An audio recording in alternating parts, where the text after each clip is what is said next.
Hello and welcome to this very brief video about image processing using Python and Excel. I have a folder here of some pictures of my dogs and cats.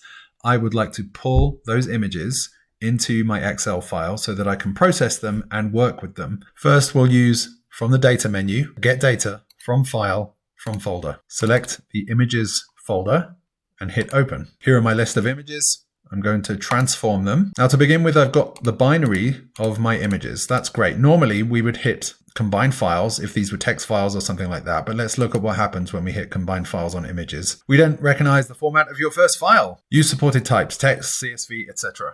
So we need to do something else. And that something else is going to be add a custom column. And we're going to call the custom column image binary string.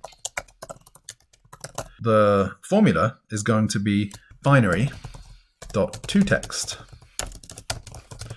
And into that formula, we are going to pass the content column and an encoding, binary encoding base 64, which will encode the content of the file as a base 64 string, which looks like this. Now that in itself is not very useful. However, let's remove the extra folders, the extra columns. Oops. Remove the extra columns, and I'm going to remove the file extension by using right-click, replace values. I'm going to remove .jpg and replace it with nothing and hit OK. And there are my file names and the binary strings. So let me just first rename this to something that will help me get local images. Okay, so later I can change the source to a different folder if I want. So let's hit home and close and load. Okay, let's put that on a new sheet, but I actually want it to be on this one loading the data sheet because that's the way I want it. So let me cut that from there and paste it here. Let's just make that a bit bigger for fun and get rid of this one. Okay, so we've got these base 64 encoded strings. Now that's not very useful. I can't see which dog is in which picture.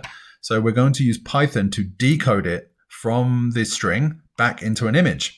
And to do that, we need some libraries.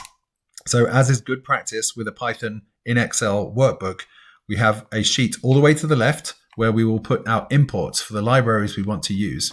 So I'm going to use the Python editor, which by the way is available on the formulas tab of the ribbon. You hit editor to open this, and I'm going to hit add Python cell in B2.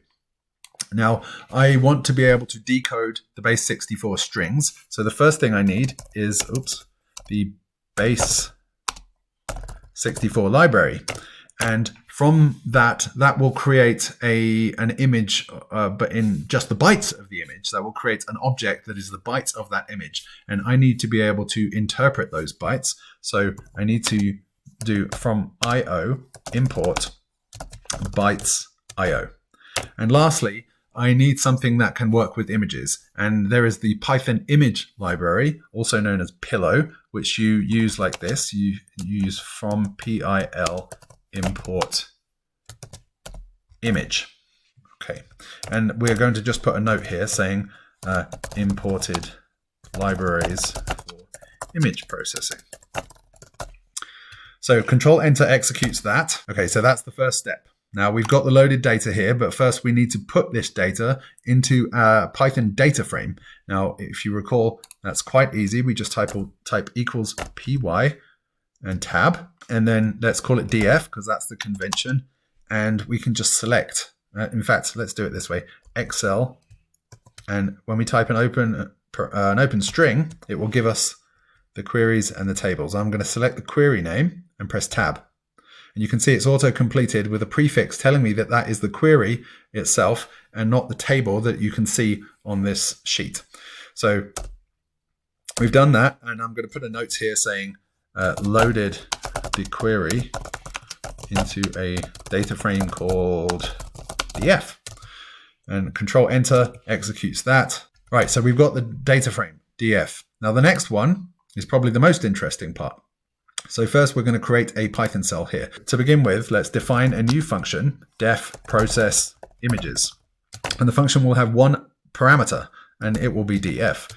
That's the data frame. Now, to begin with, I want to define an empty list because as I process each image, I'm going to add the processed image into that list. And then the function is going to return the list to whatever calls it, i.e. to the spreadsheet, to a variable, whatever it might be.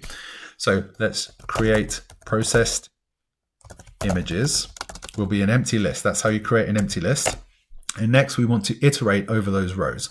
So for, I'll explain this in just a moment, row in df.iterRows. So that's how you iterate over the rows of a data frame. There are other ways, but this is the way that is convenient for this particular task. So why have I got an underscore and then a comma and then the word row? Well, these are variables.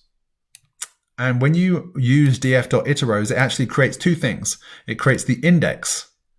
So you can iterate over the index at the same time as iterating over the data on the current row. Now, I'm not actually interested in the index, so I've just put a placeholder as an underscore, and I'm not going to use it. But I am going to use the data from that row. So I've given it the name row. It could be anything. I could give it any name, but row is probably most useful. So first of all, we're going to decode that binary string from the current row. And we do that. Let's create a variable to hold it.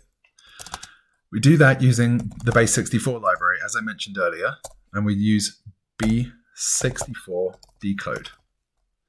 And that is a function. And inside that function, we're going to pass that long string from the current row. So image binary string. Remember, we created that in the Power Query. So the current row's image binary string is passed into base64 b64 decode, and that creates an object of the bytes of that image. Isn't that fun? The next thing we want to do is actually create the image itself, and we create the image like this. We use the image from the Pillow library, and we use open. So we're opening an image, and we are opening an image that is defined by the bytes that we just created by decoding that string. Image bytes. So bytes IO is essentially saying create a file from these bytes, and then image.open is saying open that file, and then we're storing it in the variable img. So that's processed the image. And now we can just processed images.append, which is adding the new one, image. And then so that will loop over all the images and create a list, and each time it will add the processed image to the list. And finally, we want to return the processed images. So wherever we use this function, if we pass to it a data frame that contains some base64 encoded images, it will return the images to us, which is great. So we use it like this. Let's say images equals process images, and we'll pass the data frame that we created on the previous sheet as the argument to the function. So let's see how that works. I'll press Control Enter, and that's created a list. It's quite quick. And we're going to use Excel value, and the images are now being rendered, and they will be shown in the spreadsheet in just a second. Okay, and there they are. So these are all the images, and I've just imported them from a local folder using Power Query and Python in Excel. Isn't that wonderful? So that is pretty much it for this video. But in a future video, I will show you some interesting things we can do with images and why we might want to use Python instead of just the image function or insert from the menu. So one of the things that we will be able to do is apply filters with very, very little code. And you can see that with just a few lines of code here, I have transformed the picture of my puppy into lots of different kind of standard filters. There's detail, edge, enhance, emboss. I don't know why you would ever use that, but sharpen, smooth, and so on. So there are lots of interesting things you can do with the Python image library, and I hope you will come back for future videos. Thanks for watching. Have a great day.